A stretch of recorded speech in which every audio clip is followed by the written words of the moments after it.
I now call this fifth day, fourth regular session to order. Please all rise for a moment of silence.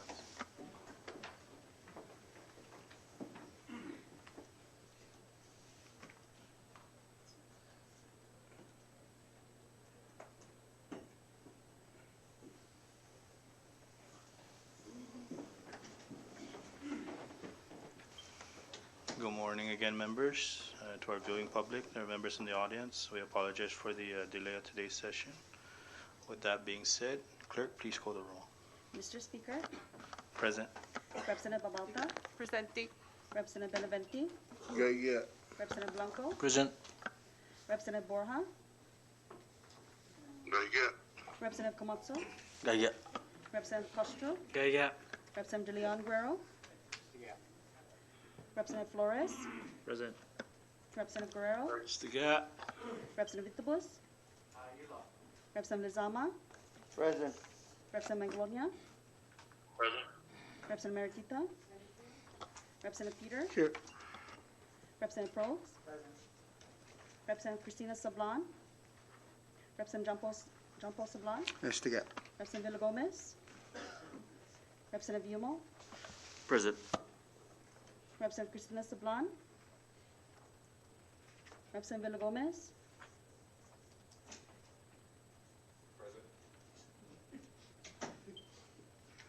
Mr. Speaker, 19 members are present and 1 member is absent. Thank you, clerk. With 19 members present, constitutes a quorum to proceed with today's session. Please take note that Rep. Tina Sablan will be making her way into the chamber shortly. Thank you again, members. Good morning. I recognize the floor leader for the suspension of pertinent rules, please. Thank you, Mr. Speaker. And discussing our leadership, I now make the motion. We move to suspend Rule 9, Section 40, so that the House amends its agenda to include unnumbered bills and resolution and communications not filed with the clerk's office 72 hours in advance when a notice for a session was given and posted. So move. Second. Proposal for suspension of pertinent rules by floor leader has been seconded. Discussion on that motion. Ready? Clerk, please call the roll. Representative Babalta, Yes. Representative Benavente, Good. Representative Blanco, Yes. Representative Borja, Yes. Representative Camacho, Good. Representative Castro, Aware. Representative De Leon Guerrero, Representative Flores, Yes. Representative Guerrero, Good. Representative Vitabus, Representative Lizama, Yes. Representative Manglonia, Yes. Representative Mariquita, Representative Peter, Good. Representative Probes, Representative John Paul Sablan, Again, Representative Villa Gomez, Yes. Representative Yumo. Yes. Mr. Speaker, Yes. Mr. Speaker, all 19 members present voted yes. Thank you, clerk. With all 19 members present voting yes, so the specific pertinent rules is hereby suspended. Now, no public comments on your agenda. The podium's open for any member in the audience to make a comment. Please state your name for the record. If you represent yourself or a particular company or agency, you got 5 minutes.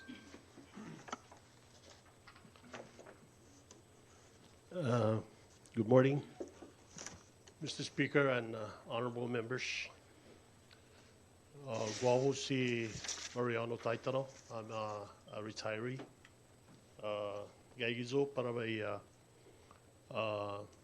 naalamis ako support ni resolution ni pro-introduce si Chairman Lee Pan. We just in a resolution ni propose the settlement funds trustee ad litem increase of her fee from $250 to $350, and several other issues related to settlement fund. No kadauli no mozungi gazeta na mapasi si Miss Joyce Tang. Still recently mapasi $108,000 gini ni settlement fund. Malalay stomago kadauli afa na fee no mapapasi. Tusauzo, malo mo na bula, retirees, man balago loki muli, often at sotsogi, para iserman fan sa malo mo na todui checho ni sotsogi is being done by Lilian Pangilinan and her competent staff at the Settlement Fund. Guaha no in-house legal counsel. And I'm certain na siya tumotsogi todi I checho, pues all she does, I guess, is endorse. Siya na reports. Guatogi as Just Tyrico Gatewood. Pues mapreba. Loki no, Mr. Speakers and members, esta si Ms. Joyce Tang Unman na SIDBI as a trustee ad litem for Settlement Fund. Waswa ni federal takeover of the NMI Retirement Fund now, Settlement Fund. If inena na trustee ad litem, was Joseph Rosano. Joseph Rosano came from the same, I believe he's an associate of the law firm of Civil and Tang, law firm that is owned by Ms. Joyce Tang. Hasta paugo guja si Joyce Tang and I replaced Mr. Rosano. I think it's baseline, no, Mr. Speaker and honorable members, ang insignia no estina na guma Kongreso, the Attorney General's Office and the administration o ma request o ma petition the federal court ang insignia matolaika si Joyce Tang, and we have someone from Saipan or from the Commonwealth ni Paro Widza trustee ad litem ni Paro replace si Joyce Tang sa karamatu magi si Joyce Tang giningwam sa mga gayay man renkareta. Todo do izonya meals, then izonya expenses, is settlement fund mapapasi. Edji muna in the interest of course angin izotta ha trustee ad litem ginin Saipan especially sinya ha ta realize I cost ni poro safe I settlement fund para amin ni retirees. Pues, por favor, atan fund ay najudam ni retirees sa esta limited esta I fundo kaya I investment portfolio. Zay najudam. Sinya ha kasi oko kezo na salapi. Pues I burden sempi ma turnaround sa umano gato gisina my government ni pro bear todo I cost pro apasyam ni retirees. So, por favor, ajudam ni retirees ni para takat cost ko ki isalapi ni ma safe o ano gato gi is mami pension. Sinmas no jusmasi no ni ajudum nizo. In fashion am todos in support the resolution ni pro introduce si Chairman Lipan. Liso and just masi. Just masi, Mr. Taitano. Podium is still open.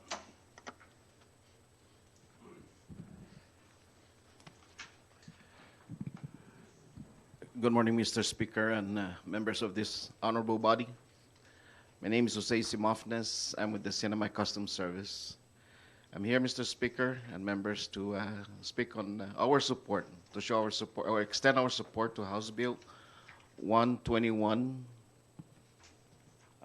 20 or 21. I'm sorry, 21-120.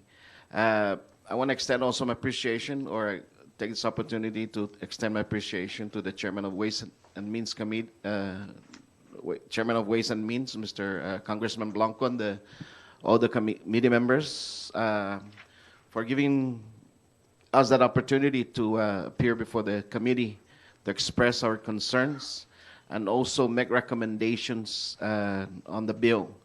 And going over the bill, and I appreciate that our suggestions was taken into consideration. I want also to express on behalf of the Secretary of Finance, Mr. David Atalik, who is also supporting this bill, and may I ask the indulgence of the members to please support this bill. Si small seat. Thank you. Thank you, Director. Podium still open?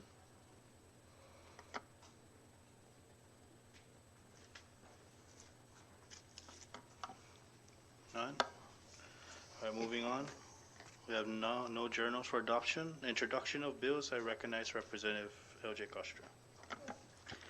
Thank you, Mr. Speaker. I officially introduce House Bill 21-127 to provide that all government meetings may utilize internet or online video conferencing, teleconferencing, and other electronic means of communication to take actions and conduct official meetings. Now, Mr. Speaker, I know that with everything that's gone on over the last several months, sometimes even holding meetings has been difficult, if not from personal levels, on a professional level as well. I know that a lot of our boards and commissions have had to work within their means, sometimes even using Zoom and Microsoft Teams, which were an example of to try to at least constitute quorums, conduct business and whatnot.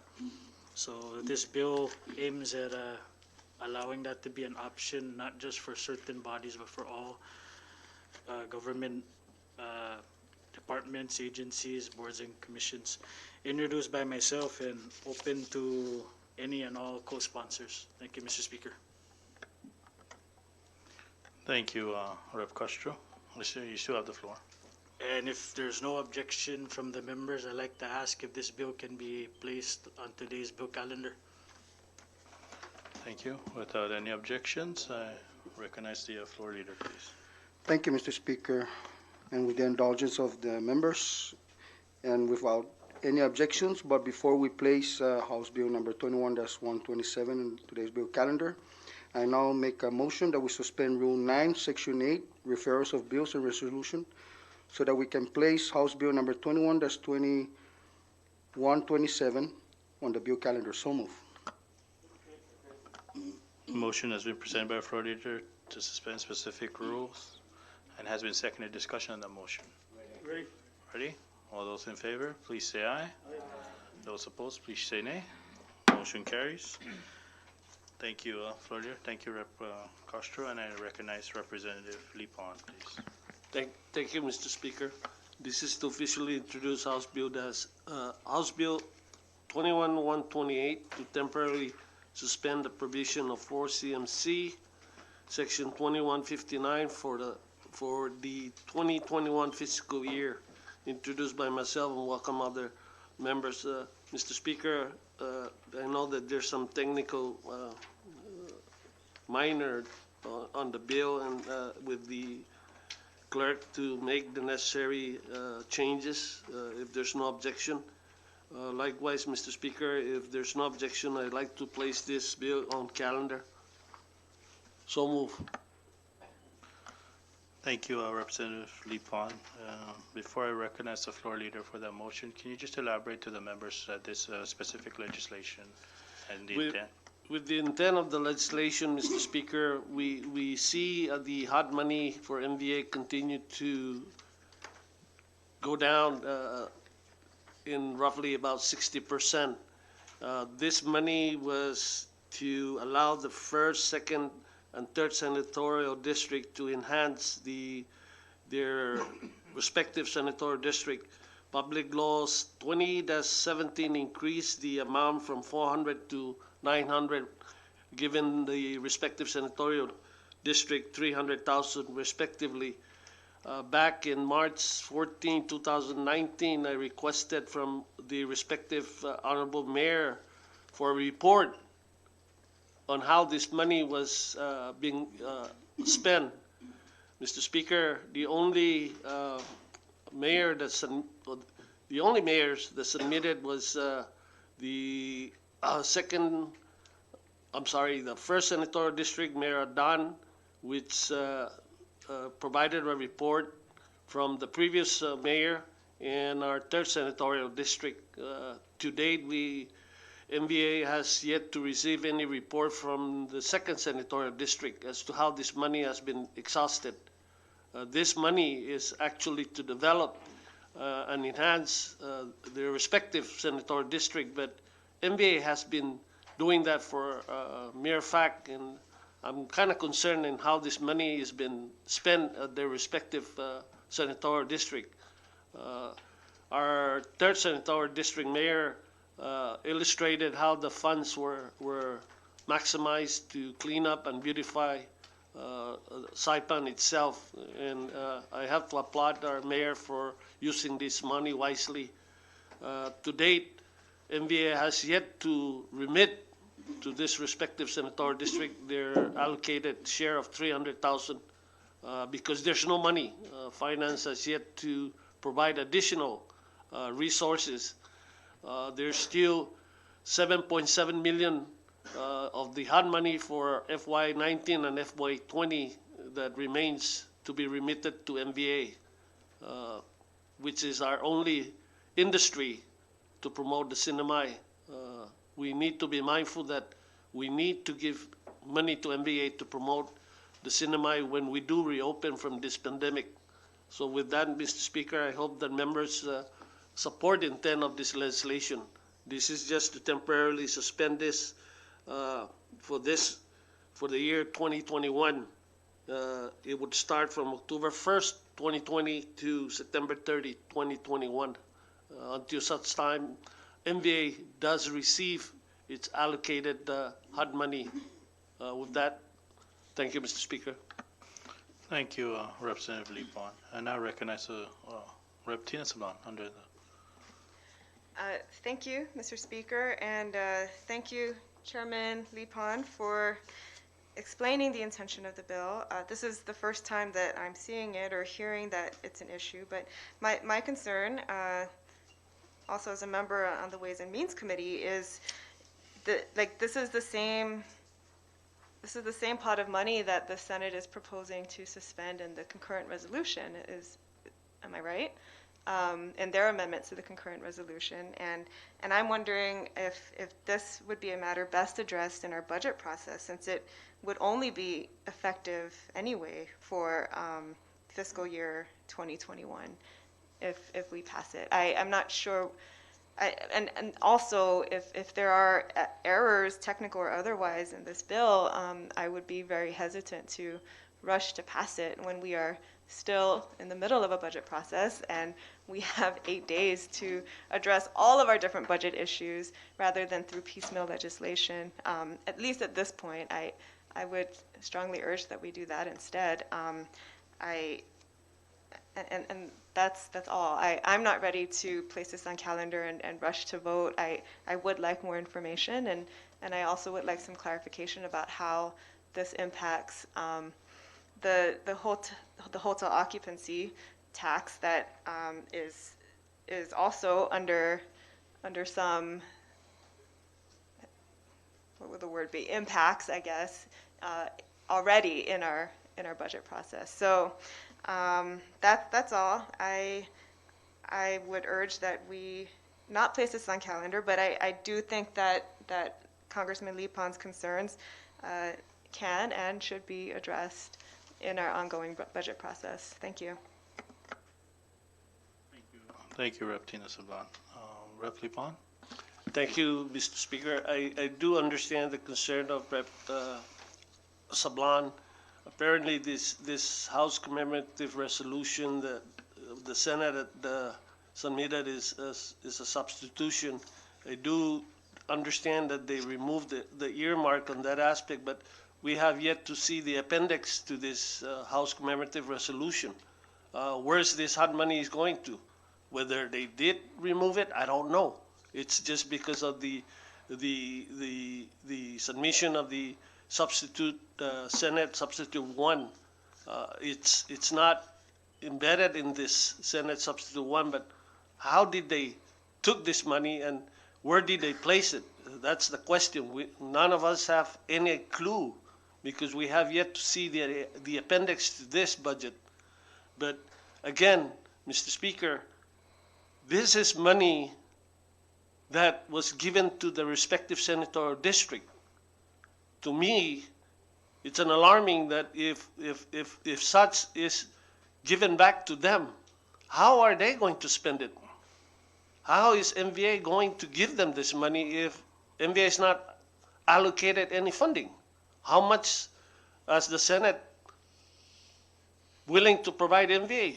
Why are they taking earmark money from the HUD just to subsidize other departments and agencies? What's the rationale behind that? None of us know. But this bill would address the concern right now that MVA is looking at. They're struggling. You know, Public Law 20-17 mandates MVA to remit this money. Where are they going to get the money to remit to the respective senatorial district? I think that, in fairness, let's suspend it for now. And let MVA assist, because they've been assisting the senatorial district. They're making improvement. They have satellite office there. They have multiple projects that they have done. The question is, what is the mayor using this money for? That is the question that we should be asking ourselves. Because MVA is there.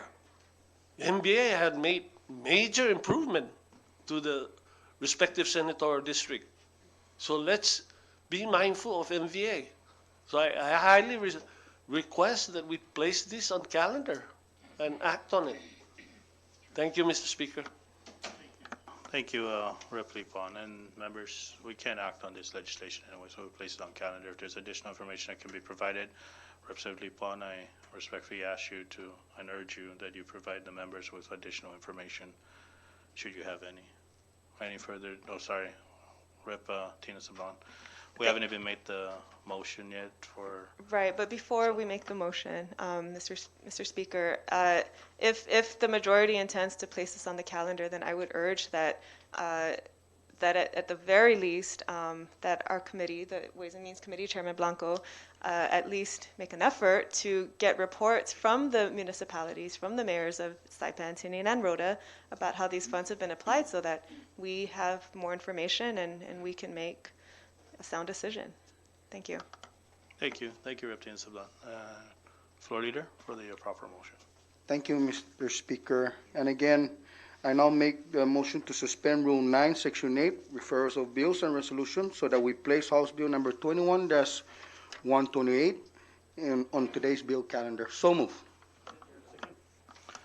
Motion will be placed by our floor leader to suspend specific and pertinent rules, and that's been seconded. Discussion on that motion. Ready? All those in favor, please say aye. Those opposed, please say nay. Motion carries. House Bill number 21-128 is hereby placed on calendar. Any other bills for introduction? Unnumbered bills? None? Local bills? Initiatives? Okay. Resolution calendar. I recognize Representative Edmond Villagomez, please. Thank you, Mr. Speaker. Officially introducing House Resolution 21-36 to honor and commend the late Lydia Dueñas-Igito for the countless monumental contributions she has made to our great Commonwealth, and to extend our heartfelt condolences to her bereaved family on her untimely passing. Introduced mainly by myself and Rep. Janet Maritita, and if there's no objection, I could introduce this as the whole, committee as a whole. Thank you, Rep. Villagomez, and thank you for allowing the members to be a part of the resolution. And with there's no objection from the members, I would like to place House Resolution number 21-36 on resolution calendar for action today. No objection? Thank you. Clerk, please take note. 21-36 will be placed on resolution calendar. Any further resolutions? Rep. Lipon, please. Thank you, Mr. Speaker. This is to officially introduce House Resolution number 21-37, a House resolution to strongly oppose the pay raise increase of Settlement Fund Trustee Joyce C. Tan and to respectfully request the Sinamay government to act on such matter. Mr. Speaker, we heard one of the retiree allude to this resolution. Mr. Speaker, this is very alarming. We have done our share. We have been faithful to committed to provide the portion as the settlement fund agreement was established. We're paying this Ms. Joyce Tan an arm and a leg, or actually an entire body, and it's the retirees that are paying for this, Mr. Speaker.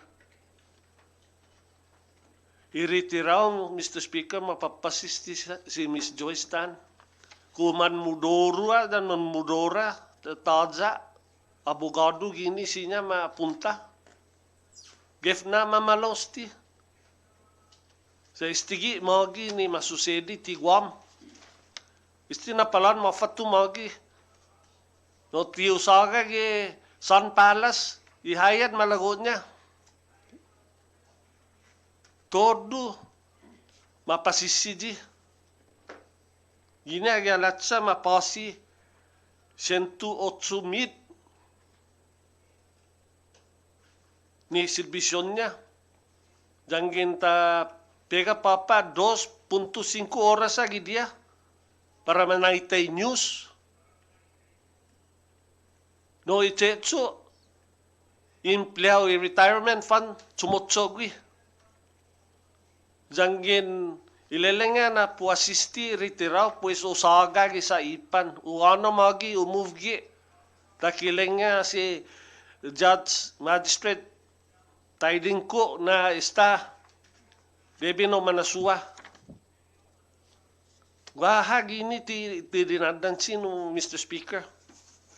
Istigi na rason na introduce na resolution para ta ajuda loki retiraw. Sa timatungo, distipago, Mr. Speaker, di tafaisin si Ms. Joyce Tan di actuary report taja mafatu. Au fresit na punoit no mandagi taja. Umuju nga si former Speaker di Mapan no timan receive actuary report. Iritiraw taja marisisibi no newsletter gini retirement fund.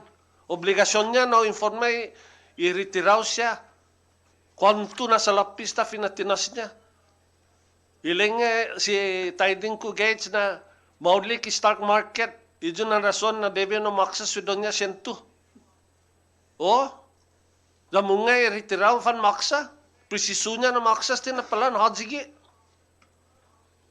Debi no phone na retiraw pis giza tete noti mo. Parewas din na Mr. Speaker di malo giza kapitan batku. Jani po fanyok nyo kibatku na siguro na todi taw-taw niya mansafu. Giza tsuko umadmus dani batku. Kuchinos din na klasin tsotso. Ungok pago na ni si Joseph Razo. Affiliated dan istin na kumpanya. Na isti na Palawan niya fatsutsutsu na ijon niya law firm. Ko istya na law firm wagi jagwam.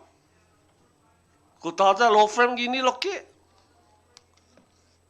Mr. Speaker, importantisti na resolution. Ja usosojo i membro no masapotasti. Sa itiun mijo, tian mijo, celon mijo, tatan mijo, nanan mijo. Salapi niya sti, maila da tanaw siya nisti na hunto na salapi. Pues, janggin ti masapupatan ni pumalo isti na resolution, Mr. Speaker. Afadyo mas by Chogwin o by Putelo ki iritiraw.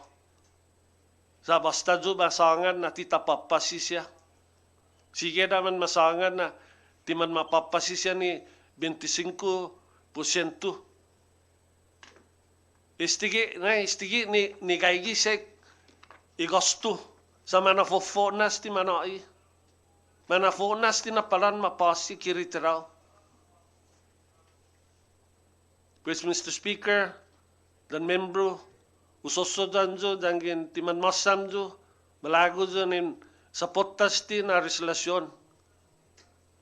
Pues na Mr. Speaker, otro como sinya tapega ke kalendario no tita patsa pues usoso danjo Mr. Speaker. Jesus masi. Jesus Masi, Representative Lipon, kon babay peta na para po ma-introduce siya sa Committee of the Whole, no? Ngan Mr. Speaker. Rep. Tina Sablan, please. Thank you. This is also the first time I'm seeing this resolution, although I have been following the issues with the settlement fund for years now. And I'm also concerned about Ms. Tang's request, the trustee's request to raise her fees. I do recognize that the court has already approved those fees and found them to be reasonable. I also want to note, colleagues, as to the question, why is there a Guam attorney that is serving as trustee ad litem for the settlement fund? This was an issue that arose years ago when this lawsuit was first filed by retirees in federal court. And at the time, there was no local attorney here, no Saipan attorney that did not have some kind of conflict of interest. Or maybe they had the qualifications, but they were conflicted out and they could not take these cases, or take this case. And as I recall, when there was a search for potential trustees, that also became an issue, as one finding somebody who was qualified and who did not already have a conflict, whether they were themselves government retirees or family members, immediate family members of government retirees. And so that is something to keep in mind.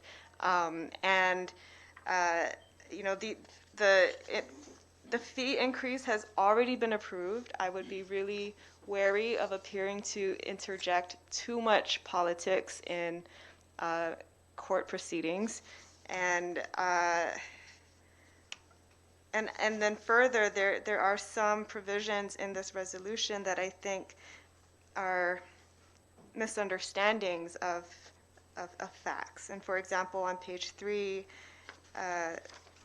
starting from lines 14, this isn't just about objecting to the trustees' fees. It's also about proposing a rewrite of the whole settlement agreement. And also, it's not just, it's actually the CNMI government's obligation, no matter what, to make sure that 75% of retirees' pensions are paid. But this language suggests that this body wants to reduce the CNMI's obligation and put more burden on the settlement fund. It sounds like more burden on the settlement fund investment corpus to provide for retirees' pensions. And I really think, colleagues, that we should tread very carefully and not rush to pass this. I think we do need more information. I think it would also be helpful to actually see the court records that have been submitted that the judge reviewed. If we really want to understand this issue better, and we really want to understand the work that the trustee is doing on behalf of the settlement fund, then we should get those records and have that information before we rush to make statements that could be seen as political interference. Thank you. Thank you, Rep. Tina Sablan. We'll have the Vice Speaker and then Rep. Blanco, please. Thank you, Mr. Speaker. I'm going to state my objection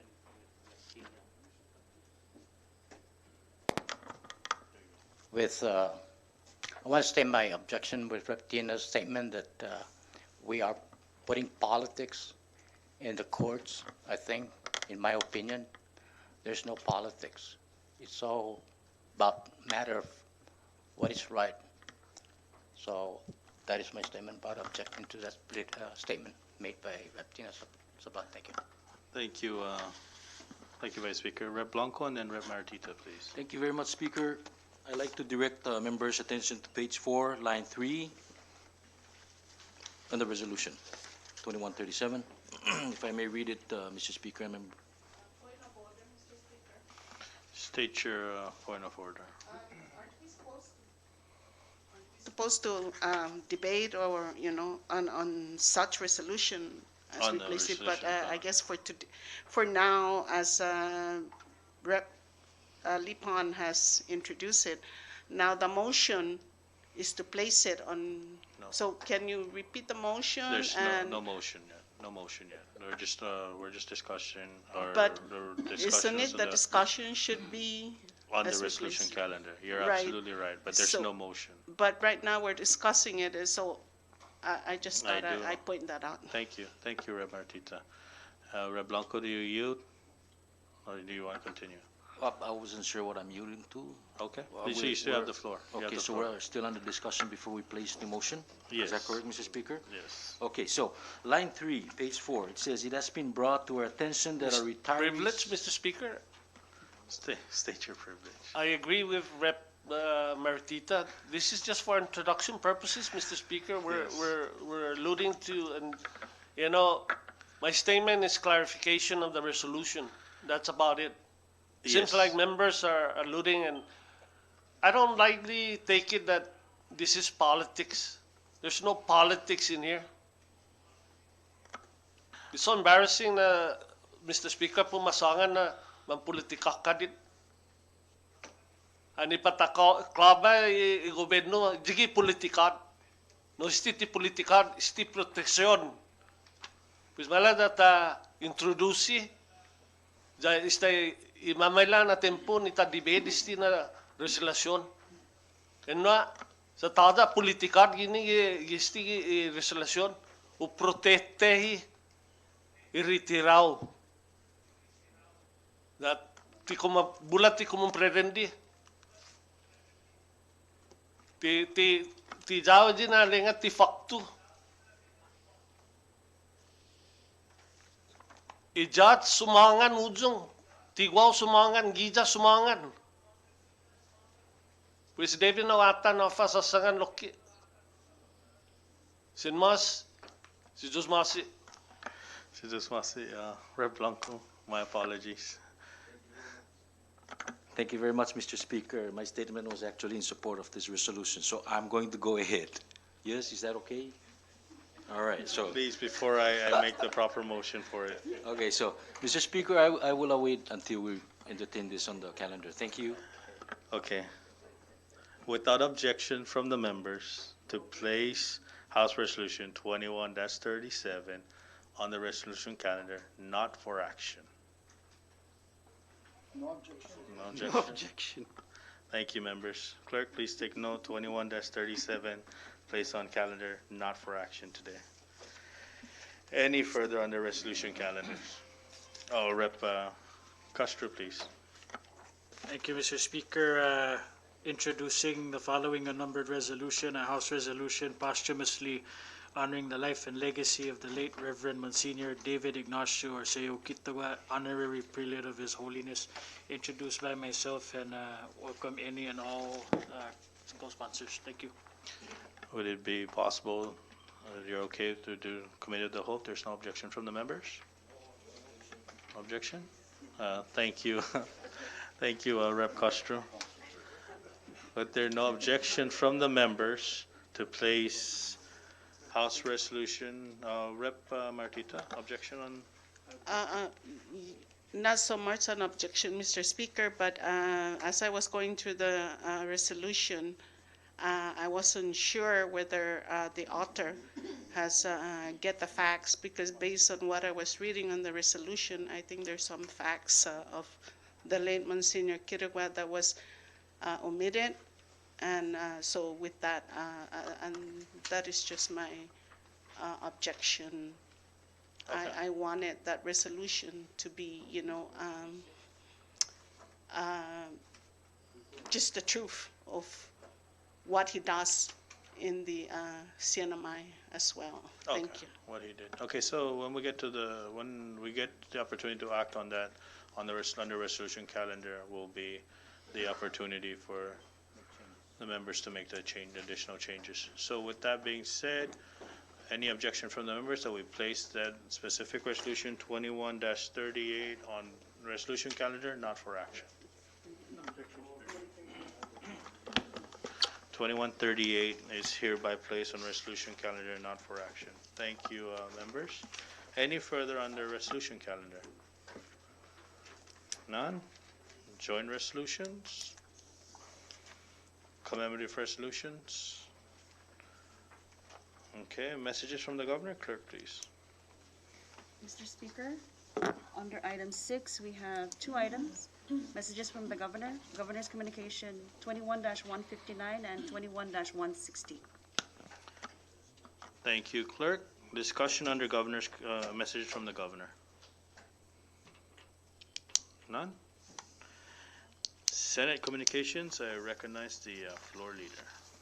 Thank you, Mr. Speaker. As discussed on our leadership meeting, I make a motion that we accept Senate Communications 21, 113 through 21-116, and that Senate Communication 21-78 and Senate Communication 21-98 remain on the Senate Communication. So move.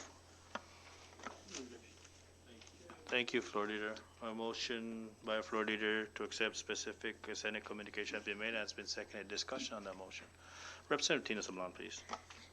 Thank you. I actually had a comment as well on Governor's Communications, if I may go back to that. Without objections from the members, please proceed. So on Governor's Communication 21-160, renewing the Secretary of Finance's authority to reprogram or transfer funds from any accounts of the government to meet COVID-19, the threat of COVID-19. I'd like to ask Mr. Speaker or Chairman Blanco, while you're still in the room, sorry, if we received any recent reports on what these reprogramming activities have been. And I would note too, the Secretary of Finance was just in the media just in the last few days announcing that the government received a community disaster loan of $5 million and that there are additional reimbursements that are expected for the CNMI government from not just COVID-19 but from previous disasters. And so I'd like to know if we have any updated records of what the reprogramming activities have been, and then also further, which accounts can expect to be replenished as these new funds are coming into the general fund. For the members' information, the only communication so far that we've received is the $25 million that we got from Bank of Guam, and that paid for the APCA.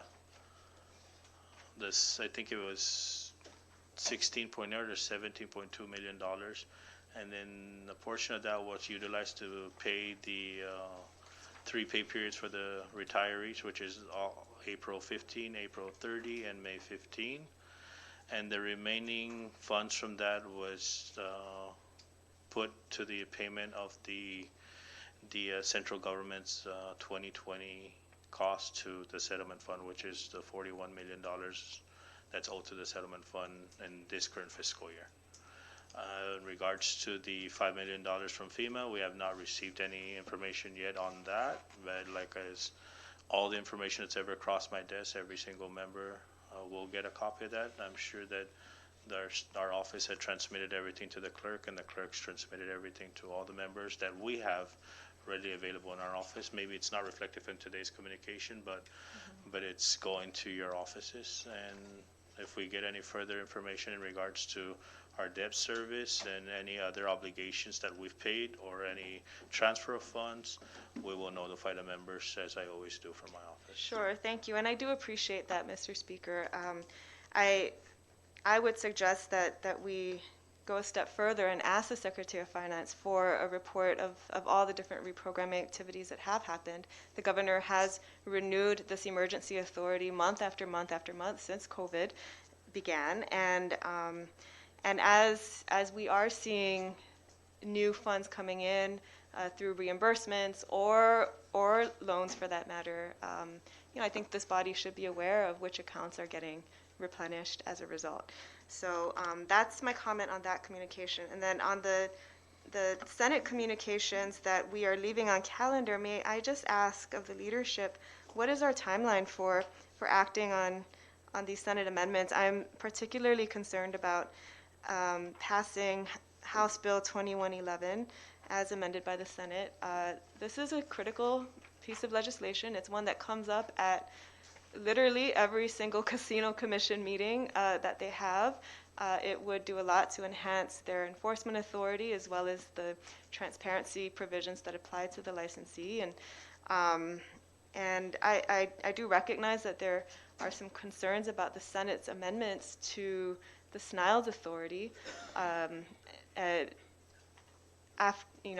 a result of the Senate's actions. But I think the rest of the bill is critical, and a lot of work has gone into it on both sides of this legislature.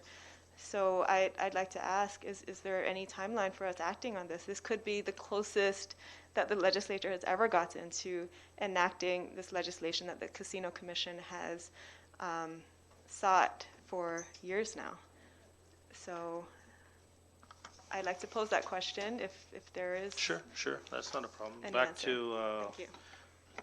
your comments under the governor's communication first, so we will definitely address that and request both OMB and the Secretary of Finance of the transfer funds, because as we all know, OMB is the entity that actually does the transfer of funds from various accounts, not the Secretary of Finance, but the business units itself, although maybe showing some numbers in there are the actual dollar figures in there.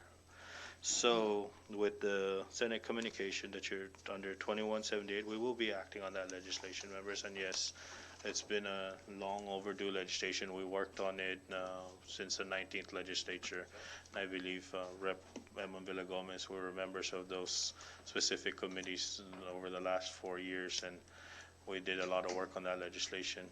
This is the furthest it's ever gone, and actually have been passed by both houses. But as you stated, Rep. Tina Sablan, that one of the biggest thing was the actual removing the authority of the third senatorial district, and it's an opportunity to confirm commissioners as the actual casinos here in the third senatorial district right now, even though it's called the Commonwealth Casino Commission.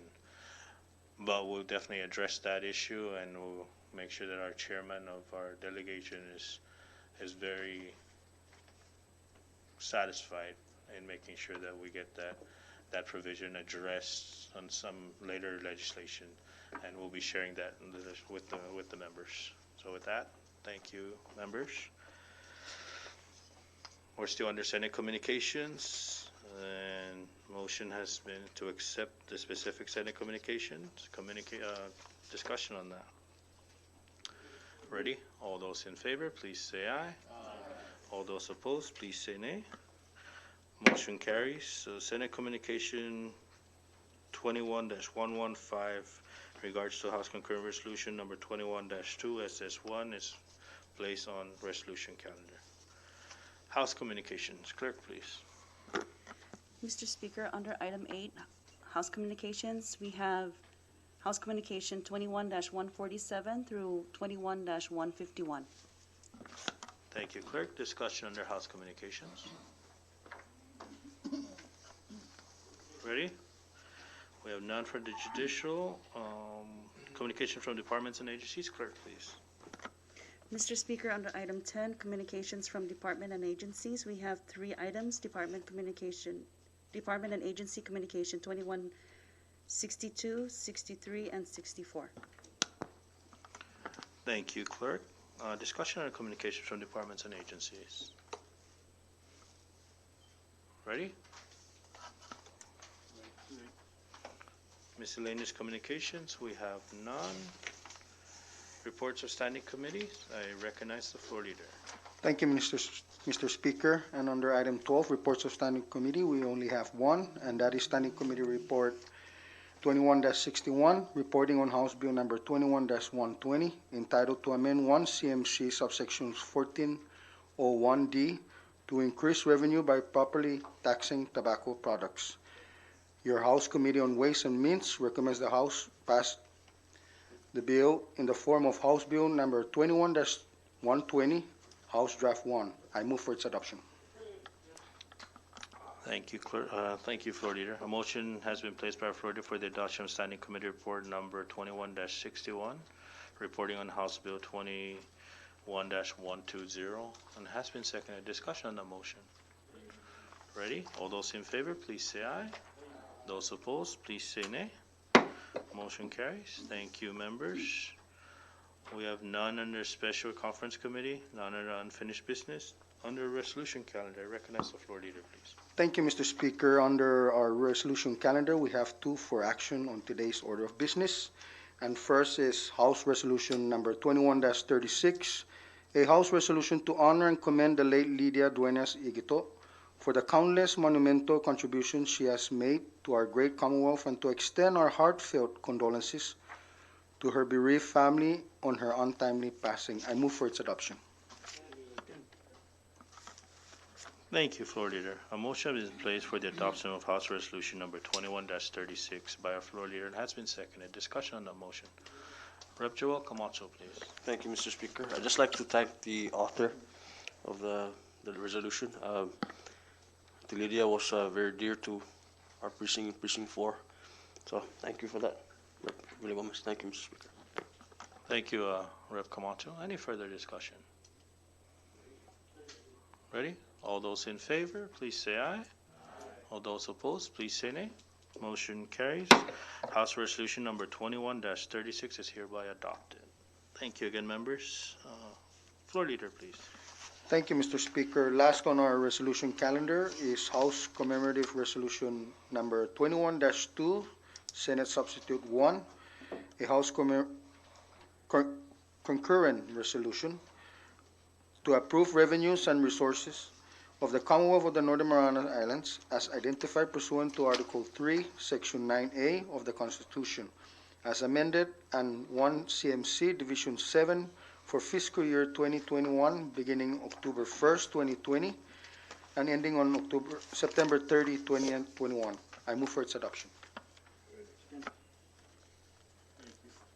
Thank you, floor leader. Motion has been placed by our floor leader for the adoption of House Concurrent Resolution number 21-2 SS1 and has been seconded. Discussion on that motion. Ready? Rep. Martita, please.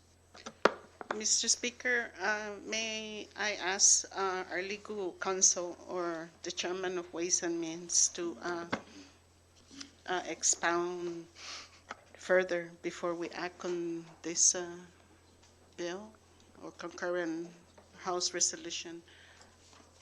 As mentioned, there's no appendix along with it, and for us to act on it without understanding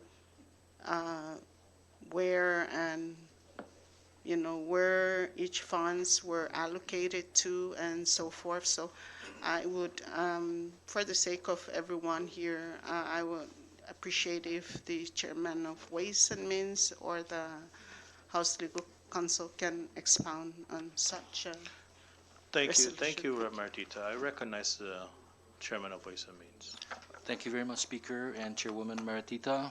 I guess the most important question that needs to be asked and answered by our legal counsel this morning regarding the issue is, does the Senate communication on the concurrent resolution pass the constitutional test?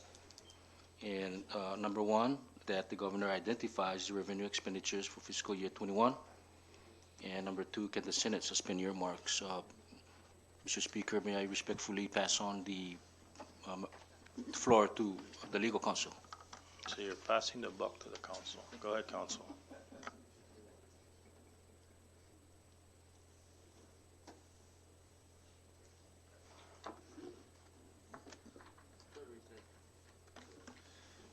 The question relates to the interpretation of the Constitution, which requires the governor to present a balanced budget each year. The budget, according to the Constitution, should describe anticipated revenues and recommended expenditures, and of course it should be balanced.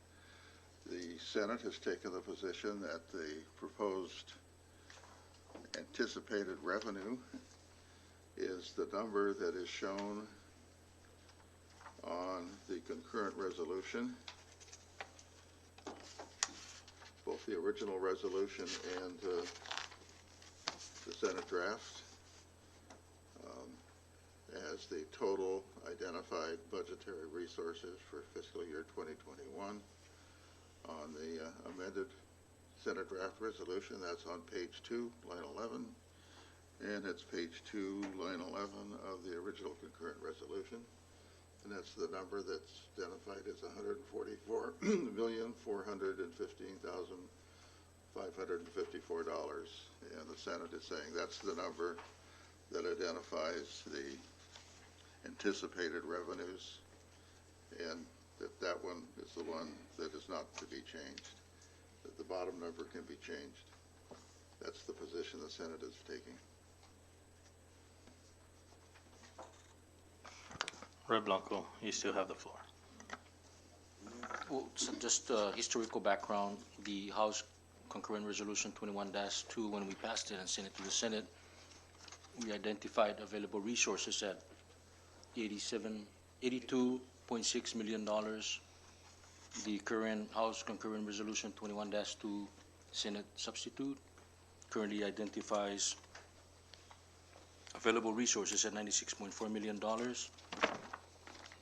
because of the suspension of the solid waste, the GHLI, CIQ for airport overtime, the hotel tax, and the MPLT interest appropriated.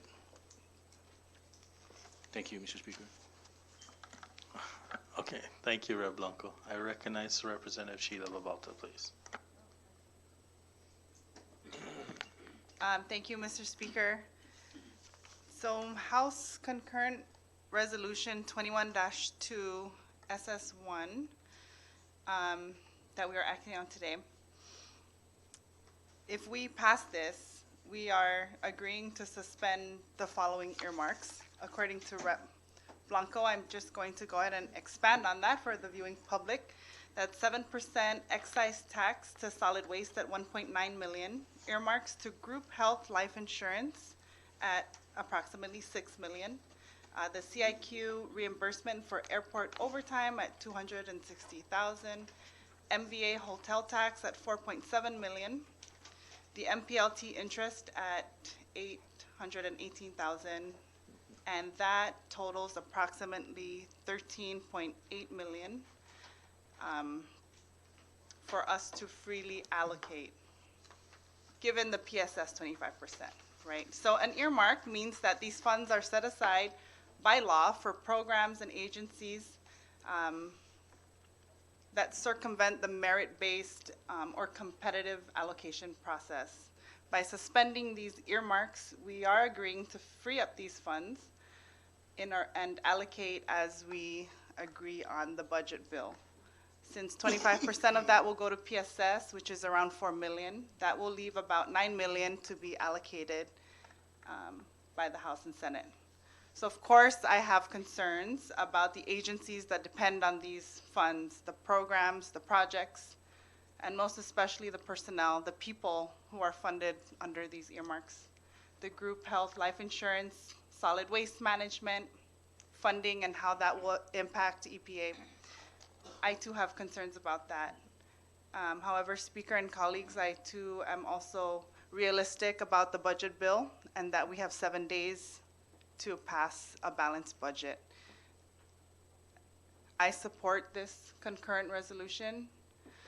I would like for us to adopt it and work with the Senate on balancing a budget and ensuring that these programs, the people, are adequately funded and that we don't have a major impact to the agencies that depend on these earmarks. The reality of it is that we have 7 days to pass a budget before we have to go into a government shutdown, and I think that is what we are all trying to avoid. And so for that purpose, for the realistic purpose of our budget, of our current fiscal situation, and working with our Senate, I support the concurrent resolution, and I urge my colleagues to do the same. And Mr. Speaker, I would also urge that we work together with the Senate so that we can agree on a balanced budget that we have 7 days to pass, given that the governor also gets time to review it. Thank you, Mr. Speaker. Thank you, Rep. Abalta. State your point of clarification, Vice. Thank you.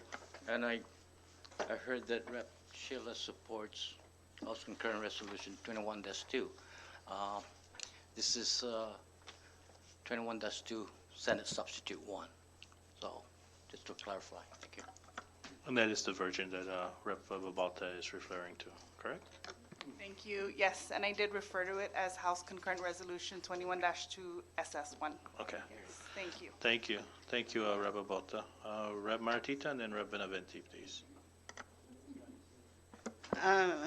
Thank you again, Mr. Speaker, but I believe during my first round, I think I should consider this a first round. I ask for your indulgence because right after, the chairman and legal counsel have clarified or not clarified well, I guess I was not given the opportunity to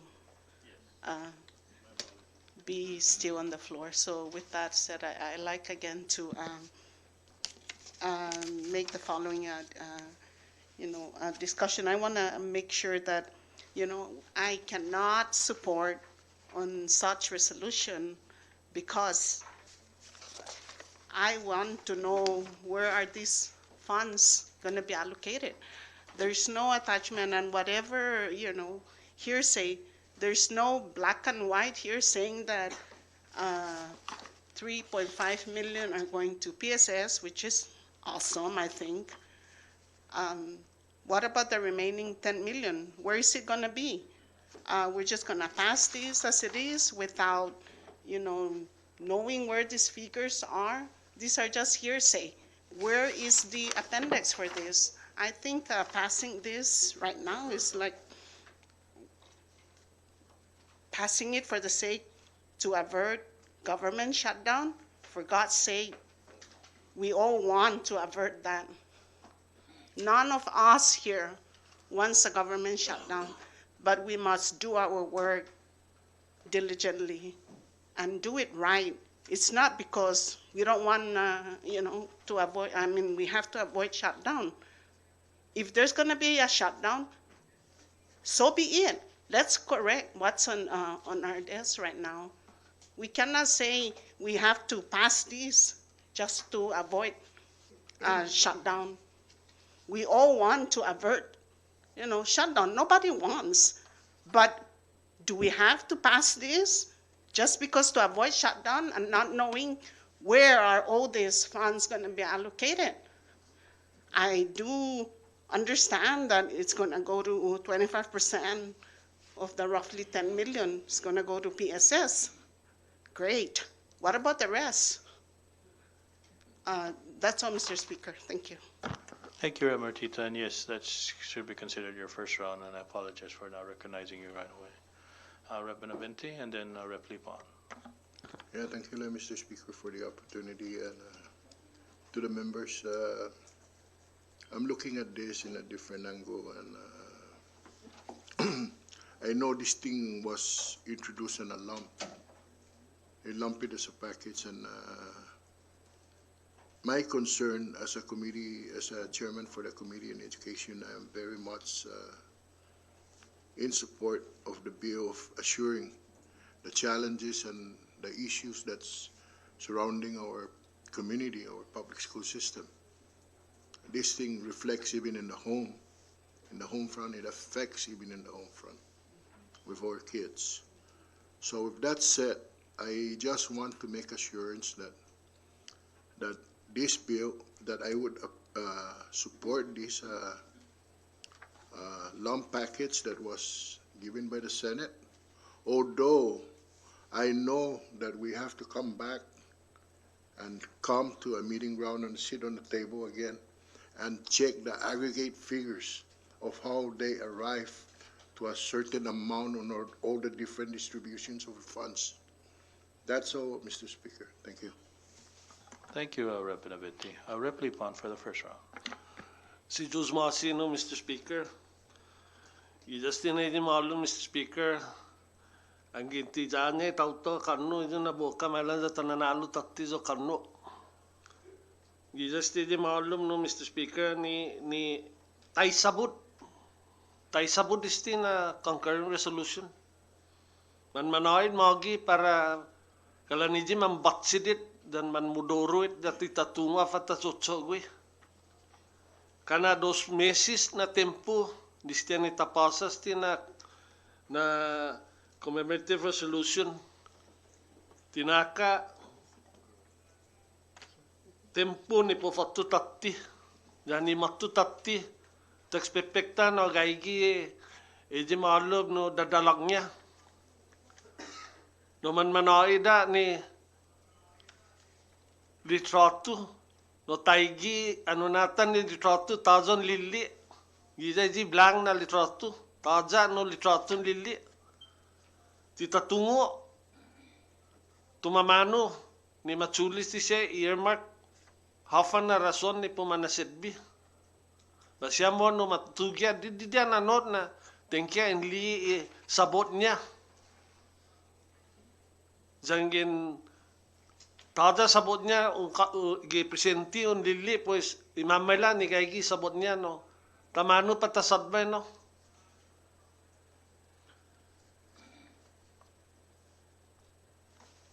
Kalan masa justa pa malago ju na bay naswan anu gini gesti commemorative resolution sa tisti na tiglut tasan miti katu gi senador man manay tatim inanta manggaigi man mungginan niya senador afa nati ma pega orna man angwa substitution haji no maestro nisti una eskwela ju dididi sa tiutungo sabot niya sti Por favor na educa jo sa tiutungo tamano hafa bidan niya. Patatsur pa gusti i manyiluta ni man matsotso jo gi gobernamento sa ottimon ni ililos ista paraw fatwa itimponya sti i budget. Balingan ta prepare da ta tsuli magi alunanta sa banasta. Ineng kanota da ta fan maigu gini da ta sadbasti anti dia uno di Oktobri. Sa gefna mamalausti. Afana patananga taki gwatset nut gitano ni pata tatsogi tagini na manera. Antinaung sa lapi Bismaila da todrit da fanung corazon da tapati manu dinanci no munga matsud uno pot otro sa toda mancit nudan edje naman gaigi gini na manera pagu sa takike aregla I kwanto dididi nangatnan Mr. Speaker Tileleko tiyo sa popotas ti sa precision na ta sapota no munggi sabot niya sti na commemorative resolution ijigi malago pa baili sa tiutungo tamano ni ma baptisti na sa 10 quadrant por favor tanatsadik baila data prebasti data li sabot niya si Jus Masi, Mr. Speaker. Si Jus Masi, Rep. Lipon. Any further members? Rep. Tina Sablan, please. Thank you. I have a few follow-up questions for legal counsel. Mr. Kuhl, you stated the Senate's position on how they believe that they should legally be able to suspend these earmarks. What is your position as our House legal counsel regarding the constitutionality and legality of this amended concurrent resolution? It's been my opinion that the Constitution requires a balanced budget, and that includes two numbers that are supposed to be the same. One of them is the projected revenues, anticipated revenues, and the other is the anticipated expenses. And in the numbers that we use in the concurrent resolution, that number would be the bottom number, which we had in our concurrent resolution of $87,212,977, which included the MPLT funds. That's the number that I believe that the Constitution is referring to when it says basically the resources of the government, the ones that are supposed to match the expenditures. And that number can be changed by the legislature, but with the concurrence of the governor. And I do not know if the Senate even presented this to the governor or if the governor concurred. So without the concurrence of the governor, your position as our council is that these amendments that the Senate is proposing in the concurrent resolution are not constitutional? Correct. Thank you. And may I ask, although I think I already know the answer, Mr. Speaker or Chairman Blanco, have we received any form of communication from the governor's office regarding the administration's concurrence or disagreement with the Senate's proposal? No, we have not received any communication from the governor, even in regards to any additional resources, and I don't think we will be receiving that until during the fiscal year, right? But in regards to the statement that Mr. Koo had made in regards to your question, was that the bottom line number was his legal opinion is what the Constitution is talking about. But also Mr. Koo had mentioned that the communication that came from the administration through the budget package is not separating that issue. So the communication that came from the administration is actually lump. It's not separated at that 87 or that 101 that they're talking about. That 144 is the number that the administration had provided over this way. I'm sorry. I don't follow what you're saying, Mr. Speaker. Yeah, I'm sorry, So because Mr. Koo had mentioned that earlier. the bottom number of 87 million is what we appropriated Yes. pursuant to the governor's recommendation, pursuant to the concurrent resolution that we adopted. Yes, originally. that the House adopted and the House passed. The House had always communicated or done the budget through the bottom line number from the concurrent resolution. But the Senate, obviously this version is a different number. And for the members, for the history of the concurrent resolution, under concurrent resolution 21-1, SS1 also changed the ceiling, if you guys remember that resolution that we adopted also back in 2019. Right. And Right. so you're saying there's precedent. We actually said president, and probably previous legislative bodies had said president also. Okay. But for the record, our House Counsel's position is that even that precedent may have been unconstitutional. Sure. I mean, I'm not gonna speak for the council. He's the one that went to law school, not us. And he has his own opinion, and the Senate has their councils. They have their own opinions. So, and the only opinions that really matter at the end is whether we adopt this or not. So going back to the issue of whether or not we have the administration's concurrence, so it's clear that we don't. And it's my understanding that even the administration only received a copy of this amended concurrent resolution in the last few days, and that there are major concerns about the specific earmarks that are being suspended, and the impacts that the removal of guaranteed funding would have on certain programs and agencies, critical programs and agencies. So, colleagues, while I, like some of you here, recognize the value of having greater flexibility that comes with suspending these earmarks, I would like to note, in the case of the suspension of the solid waste tax, that arose in the first place, as many of you know, from out of a federal stipulated order that required a guaranteed source of funding to manage our solid waste program and ensure that our landfill and our transfer station and other aspects of the solid waste program stay in compliance with EPA regulations. And suspending that earmark removes that guarantee, it removes that assurance. There's the suspension of the earmark that would have transferred interest income back to MPLT. We just borrowed $15 million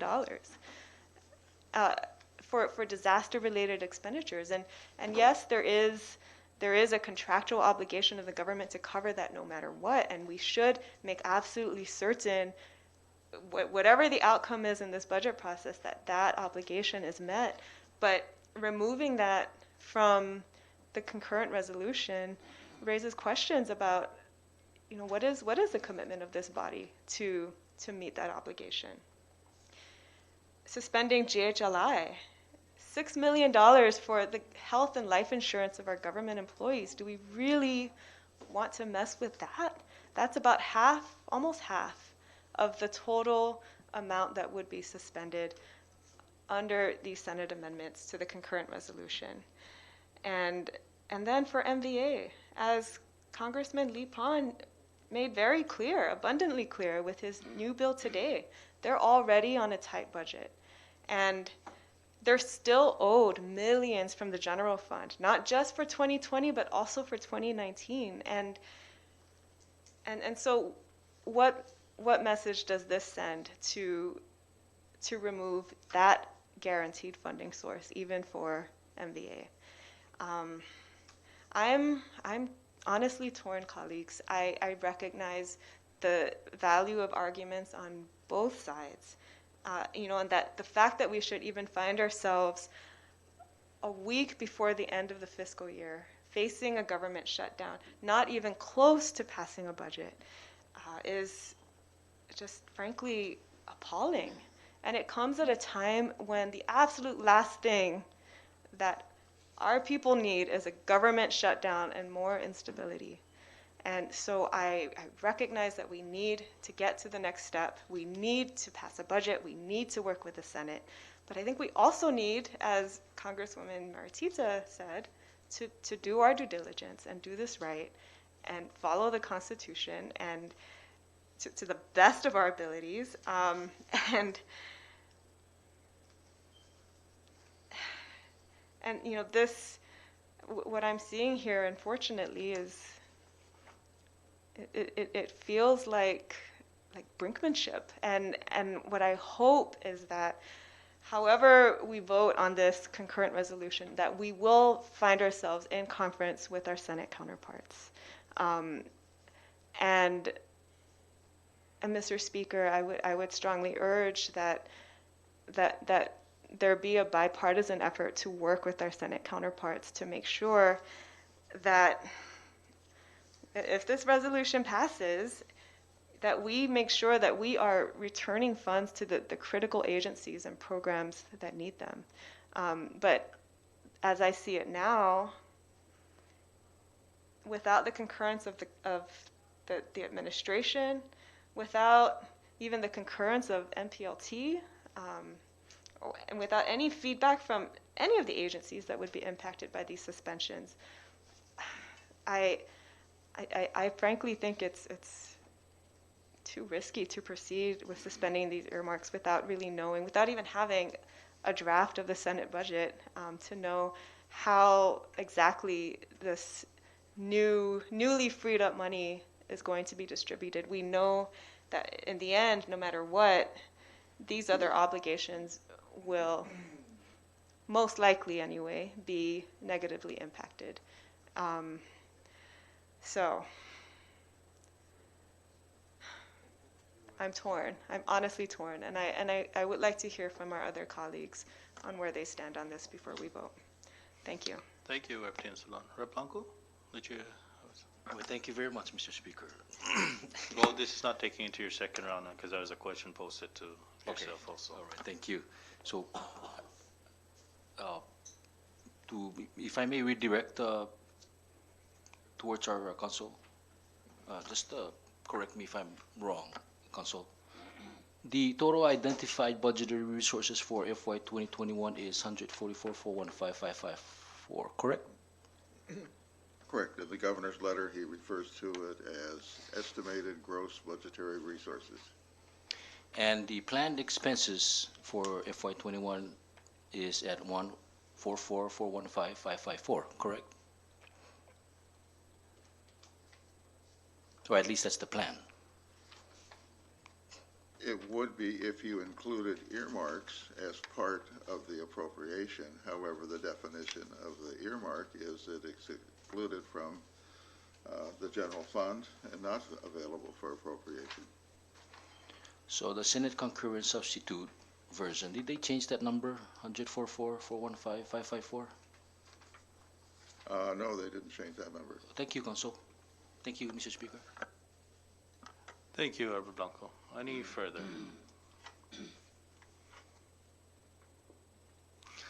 None. Rep. Martita for the second round. Mr. Speaker, can the chairman of Ways and Means clarify, or what is the implication regarding the question to the legal counsel, because he's saying that it's the same. So for the sake of all the members here, I would appreciate if the chairman can expound to what he is referring with the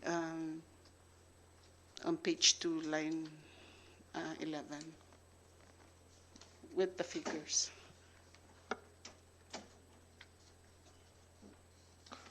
Rep. Blanco, the question was referred to you. Thank you very much, Mr. Speaker and Chairwoman Maratita.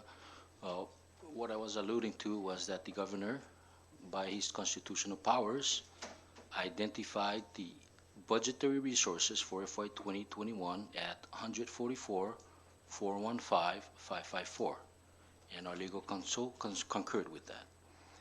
The planned expenditure, or at least the planned expenditure to keep a balanced budget, is also identified at 144,415,554.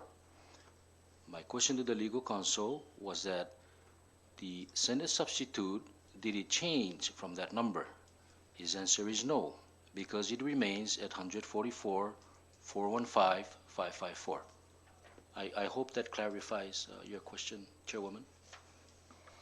You still have the floor, Rep. Martita.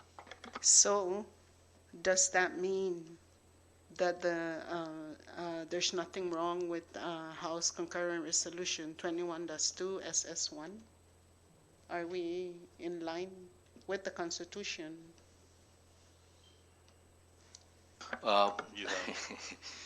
Like the Speaker said, we did not go to law school, so I will pass on that answer to Mr. Koo.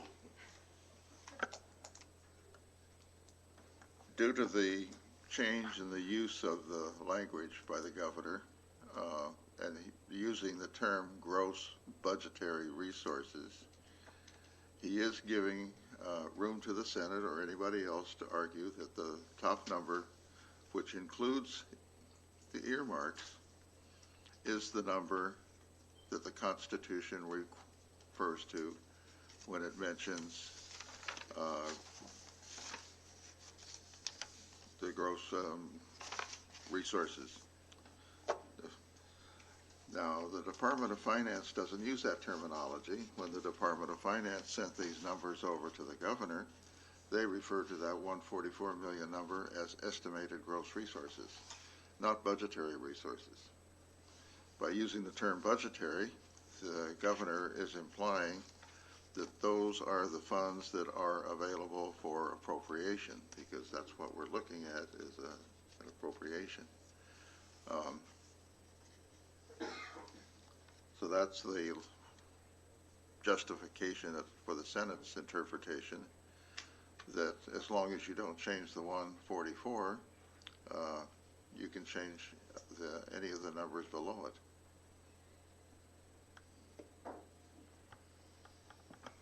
Thank you, Mr. Koo. Rep. Martita, you still have the floor.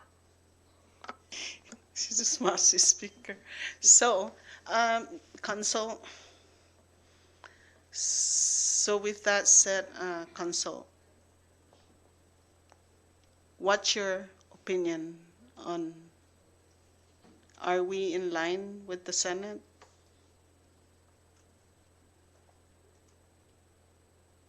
No, we're not in line with the Senate. The Senate has presented a substitute bill which changes the bottom number available for appropriation from basically the 82 million to a 96 million number. Actually, I'm referring, Council, to the identified budgetary resources. I believe she's talking about the top number, Council. Yes. That number is the same. Because when we prepared the concurrent resolution, we even had an argument as to how we should do that. Should we use the terminology that was given to us by Department of Finance or what was in the governor's letter? And we decided that what we should use is the language that's in the governor's letter. And that's what we used. So we did use the term gross budgetary resources in defining the number that finance defines as the estimated gross resources.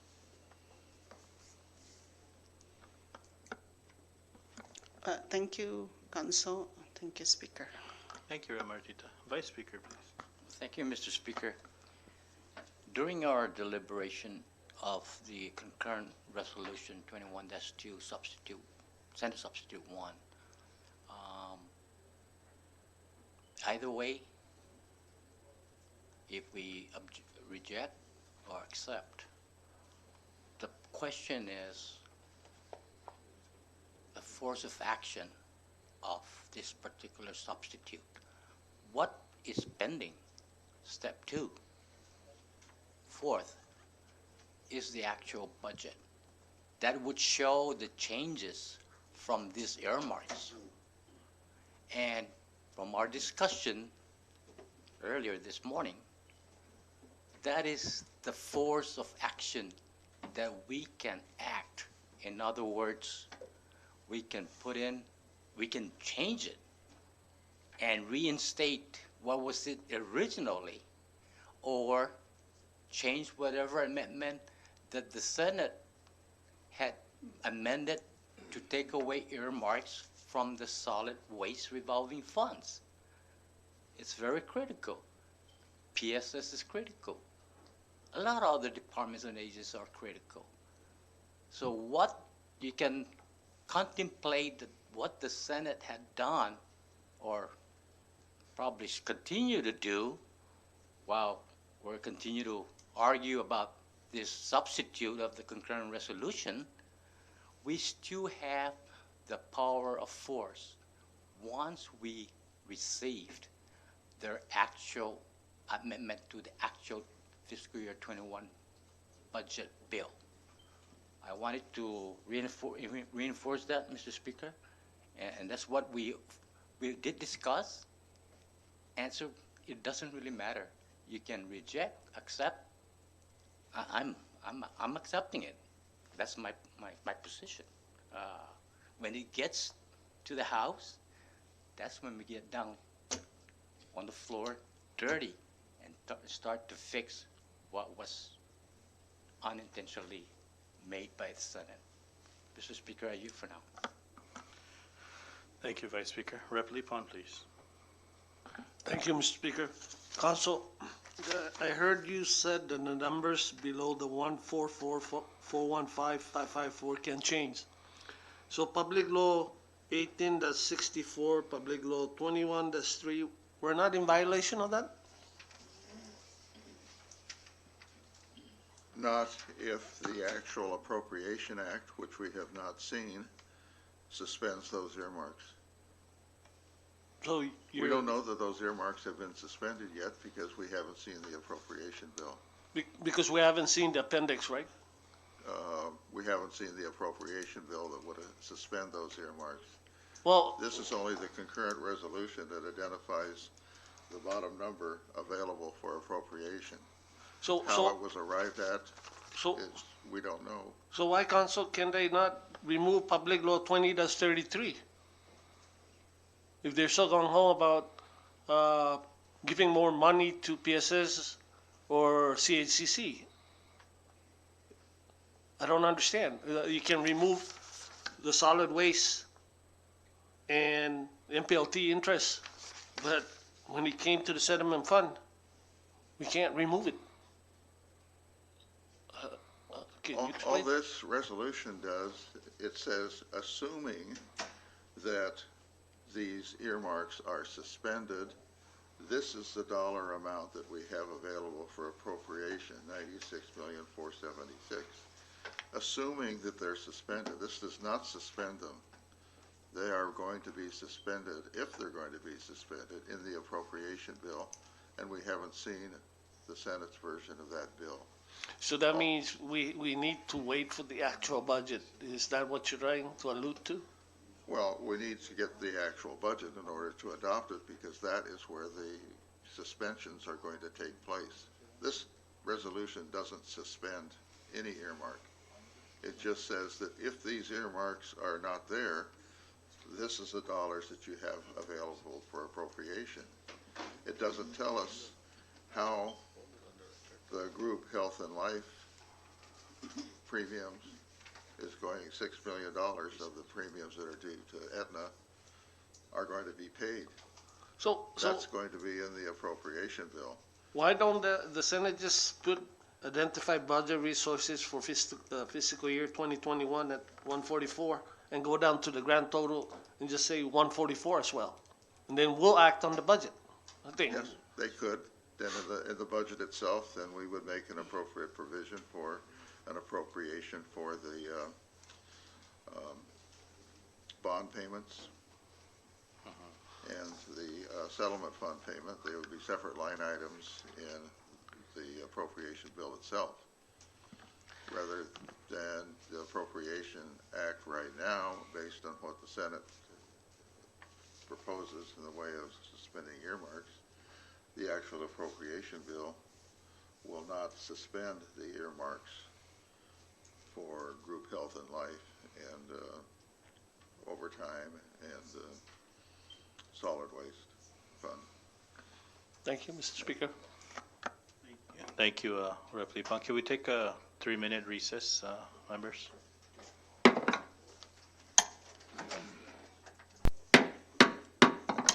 We're back into session, and Rep. Lipan, I believe you were the last speaker. Did you yield your time? Yes, Mr. Speaker. Thank you, Rep. Lipan. Further discussion on the motion for the adoption of House Concurrent Resolution 21-2 SS1. Ready. Further discussion? Rep. Tina Sablan for the second round. Thank you, Mr. Speaker.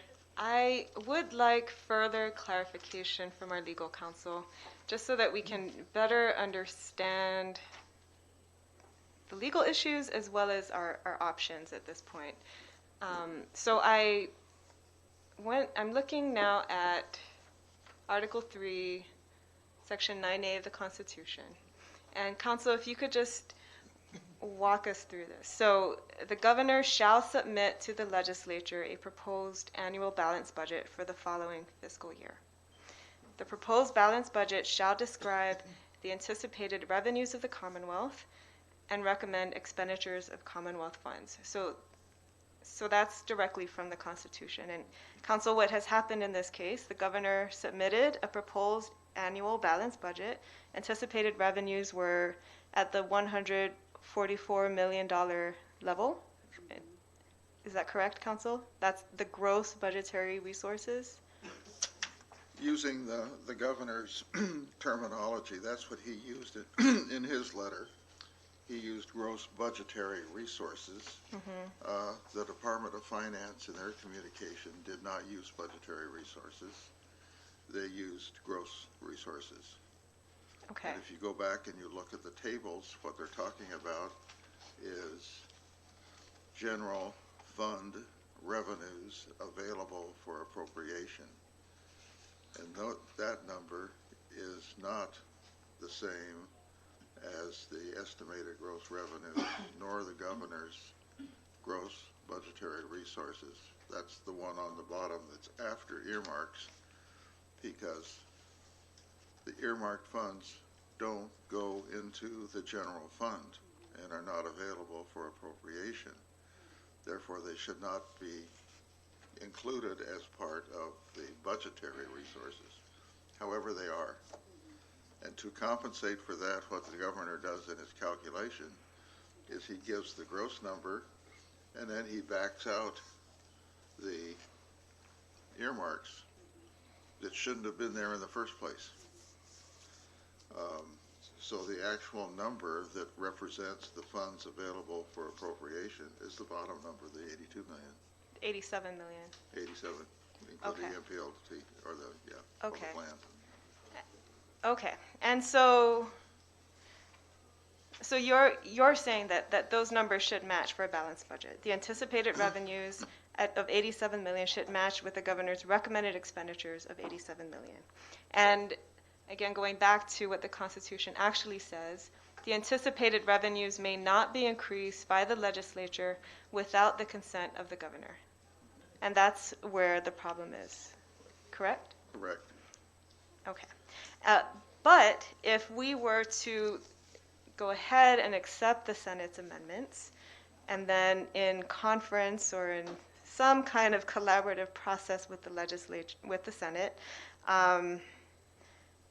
identify the gross resources of 144 million, and still, even if we accept these suspended earmarks in the concurrent resolution, ensure in conference that we do not exceed the level of 87 million set by the governor, unless he concurs with the suspension of these other earmarks, then our budget would pass constitutional muster. Is that correct? That is my interpretation. However, the use of the words by the governor actually confuse it and give the Senate reasonable, makes their position supportable by the use of the term the governor uses, gross budgetary resources for fiscal year 2021. Okay.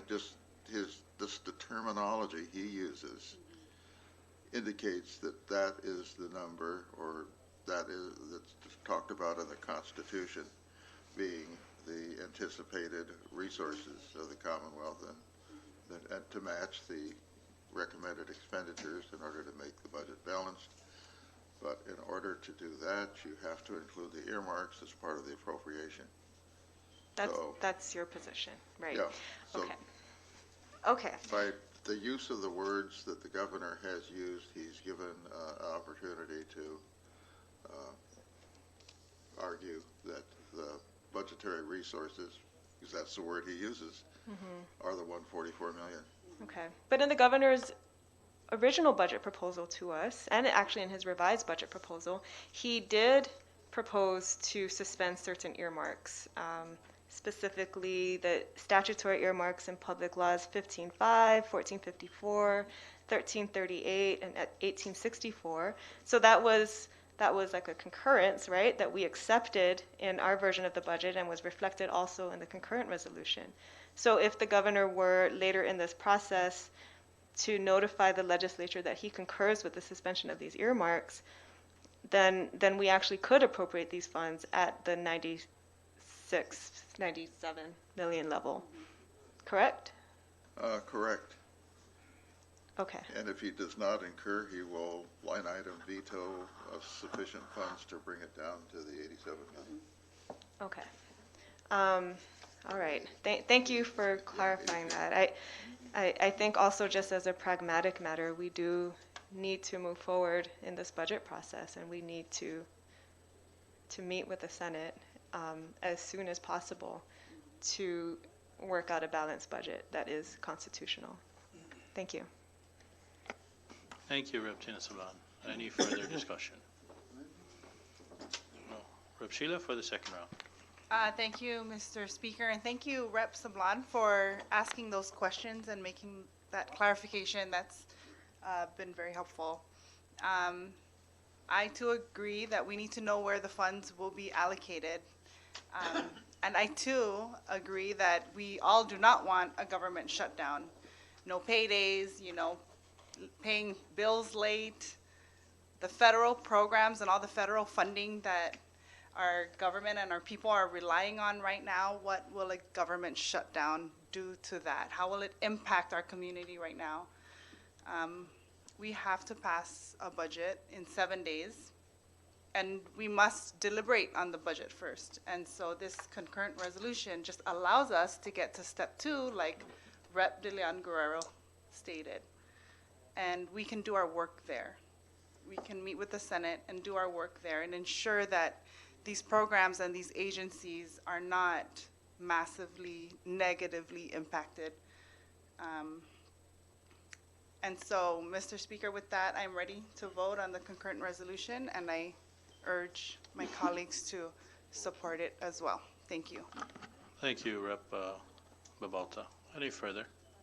Just a privilege, Mr. Speaker. May I just ask another clarifying question of our legal counsel before we proceed? Can the concurrent resolution supersede any statutory earmarks? No. Is that in effect what this concurrent resolution would be doing? Or does that really all just depend on ultimately what the budget bill says? It depends on what the budget bill says. The earmarks, to suspend them, would have to be suspended by a law. The concurrent resolution is not a law. Okay. The Appropriation Act is. Okay. So for practical purposes again, then, the suspensions of these earmarks in this concurrent resolution don't really have any force and effect until we get to the actual budget bill. That's correct. Thank you. Thank you, Rep. Tina Sablan. Ready? Clerk, please call the roll. Representative Babalta, Ungan. Representative Benavente, Again. Representative Blanco, Yes. Yes. Representative Borja,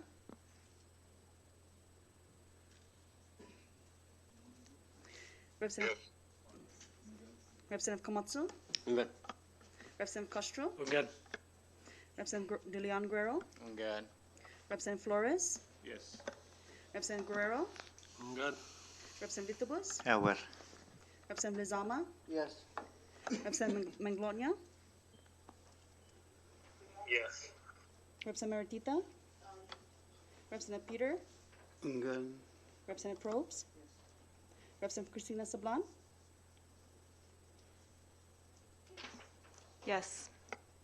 Representative John Paul Sablan, Ungan. Representative Villagomez, Yes. Representative Yumo. Mr. Speaker, Yes. Mr. Speaker, 19 members voted yes and 1 member voted no. Thank you, Clerk. With 19 members voting yes, House Concurrent Resolution number 21-2, SS1 is hereby adopted. Thank you, members. I recognize the floor leader under bill calendar. Thank you, Mr. Speaker. Under Bill Calendar, we have 2 for action. And first is House Bill number 21-120, a bill for an act to amend 4 CMC subsection 1401D to increase revenues by properly taxing tobacco products. I move for its passage. Thank you, floor leader. Just for correction, House Bill number 21-120 HD1. HD1, thank you. So motion has been placed by our floor leader for the passage of House Bill number 21-120 HD1 and has been seconded. Discussion on that motion. Ready? Clerk, please call the roll. Representative Babalta, Yes. Representative Benavente, Again. Representative Blanco, Yes. Representative Borja,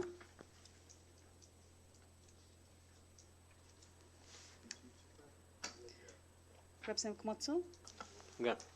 Representative Castro, Ungan. Representative De Leon Guerrero, Good. Representative Flores, Yes. Representative Guerrero, Good. Representative Vitabus, Representative Lizama, Yes. Representative Mangolonia, Yes. Representative Maritita, Representative Peter, Yes. Representative Probes, Representative Christina Sablan, Yes. Representative John Paul Sablan, Ungan. Representative Villagomez, Again. Representative Yumo, Representative Borja, Yes. Mr. Speaker, Yes. Mr. Speaker, all 20 members voted yes. Thank you, Clerk. With 20 members voting yes, House Bill number 21-120 HD1 hereby passes the House. Thank you again, members. Floor leader. Thank you, Mr. Speaker. And last on our bill calendar, but before we make that motion, I want to make a motion that we that we suspend Rule 7, first and final reading, Rule Section 9, and Rule 9, Section 9 and 10, committee reports and other documents. So move. Second.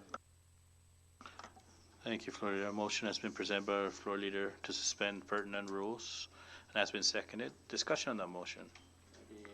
Ready? All those in favor, please say aye. Aye. Those opposed, please say nay. Motion carries. Floor Leader, please. Thank you, Mr. Speaker. Last on our bill calendar is House Bill number 21-127, a bill for an act to provide that all government meetings may utilize internet or online video conferencing, teleconferencing, and other electronic means of communication to take actions and conduct official meeting. I move for its passage. So moved. Thank you, Floor Leader. Motion has been placed by our Floor Leader for the passage of House Bill number 21-127 and has been seconded. Discussion on that motion. Rep. Castro, please. Thank you, Mr. Speaker. Mr. Speaker and colleagues, I know everybody here has felt the difficulties this pandemic has put on every facet of our lives. It's changed how we venture out of our homes and into the open, how we buy our essentials, and most importantly, how we conduct business from both a private and a public scale. So the legislation that we have before us here today aims to help alleviate that problem for our governmental departments, departmental agencies, boards, and commissions. It's an act that is definitely much needed as the economic effects stemming from global events have made us conform to a new normal. Where congregating together is not always possible, and at even times harmful. A handful of boards and commissions have requested the legislature to draft legislation to remedy this, because when it comes down to it, words are just as important as actions, even if the meetings need to be held via teleconference, online platforms such as what we're doing with our colleagues from Tinian and Rhoda right now, or by VHF radio in the case of our Northern Islands residents. This bill adds another benefit, saving the government significant amounts of money. With less dependency on arranging travel, no per diem, no airfare, no rental cars, no wasted time routing TAs and per diem checks, which at times doesn't even cover the full cost of travel. I do want to reiterate that this measure does not mandate this avenue for them to follow, but to give them the option to use it effectively to conduct business when the elements or the circumstances beyond their control occur. Should some boards require a physically present quorum, siya lamun. They can aim to do it that way, or look to this bill to try to figure out new ways to conduct business. But if a flight is canceled due to bad weather or being at full capacity, or in the present case where a virus makes us think twice about leaving our homes, let alone our islands, there needs to be an option that can be legally exercised to ease this problem, whether it be Zoom, Hangouts, Teams, or other mediums in the case of those who live where terrestrial communications are absent. This is a bill that I hope can fix it. Just want to say my piece to this matter, and I hope that we can pass this to help our departments, agency boards, and commissions conduct business in all manners that will allow them continue their good work. All I ask for is your support on this, members. Thank you. Thank you, Rep. Castro. Further discussion. Rep. Tina Sablan. Thank you, Mr. Speaker, and I'd like to thank Chairman Castro, the author of this legislation, for taking the initiative in moving this bill forward and bringing it to the floor. I know that this is an initiative that other agencies and departments have been pressing upon this body to pass. We recently did accept legislation that allows the Election Commission to have their meetings electronically, but so many other departments and agencies across the government have been facing the same challenges, especially since COVID. And as the chairman points out, and as the legislation makes clear, allowing our agencies and departments to conduct their business electronically and, for the purposes of meeting quorum and voting, this also could result in cost savings and just more efficient conduct of government business. And I would like to make it absolutely clear, though, for the record, that the public should still have access to these online or electronic meetings of the government. And may I just get some clarity from our legal counsel that that doesn't change, that the agencies and departments do still have a statutory obligation to make sure that members of the public can access all of these government meetings, whether they're conducted electronically or in person. Yes, that's correct. Thank you, counsel. And I guess my final comment to our colleagues is that if there's anything we've learned from COVID in these last 6 months, it's that conducting meetings electronically and making them available online is not the burdensome, expensive, overly cumbersome process that some critics had said last year when Congressman Probst and some of our other colleagues, myself included, introduced legislation to require live streaming of all government meetings. This was House Bill 21-7, the Live Streaming Video Act of 2019. It was introduced in February last year. It still sits in committee. We have seen in the last few months that it is very possible to conduct meetings online. Some agencies are able to do it because they're not barred from doing so by their enabling statutes. And so we've seen that it's possible. We've seen that we could do it as well. And I'd like to urge colleagues that after we pass this legislation, we take the next step of making all of our government meetings as open and accessible and streamlined and efficient and online, so that our constituents may participate more in their government and have more access to the decisions that are being made on their behalf. And so that would be House Bill 21-7 for the record. It would be nice to see that come to the floor as well. Thank you. Thank you, Rep. Tina Sablan. Any further discussion on the bill? Rep. Lizama, please. Thank you, Speaker. Well, I guess if anyone wants to go on vacation, on leave, you should participate on this session as well. That's a good way of having this. Thank you. Thank you, Rep. Lizama. Any further discussion? Ready? Clerk, please call the roll. Representative Papalta? Yes. Representative Benavente? Yeah. Representative Blanco? Yes. Representative Borja? Yes. Representative Camacho? Ungan. Representative Castro? Ungan. Representative De Leon Guerrero? Representative Flores? Yes. Representative Guerrero? Ungan. Representative Vitabus? Aware. Representative Lizama? Yes. Representative Megalonia? Yes. Representative Maritita? Representative Peter? Aware. Representative Probst? Representative Cristina Sablan? Yes. Representative John Paul Sablan? Ungan. Representative Villa Gomez? Yes. Representative Yumo? Mr. Speaker? Yes. Mr. Speaker, all 20 members voted yes. Thank you, Clerk. With all 20 members voting yes, House Bill number 21-127 hereby passes the House. Thank you, members. That takes care of our bill calendar. Miscellaneous business.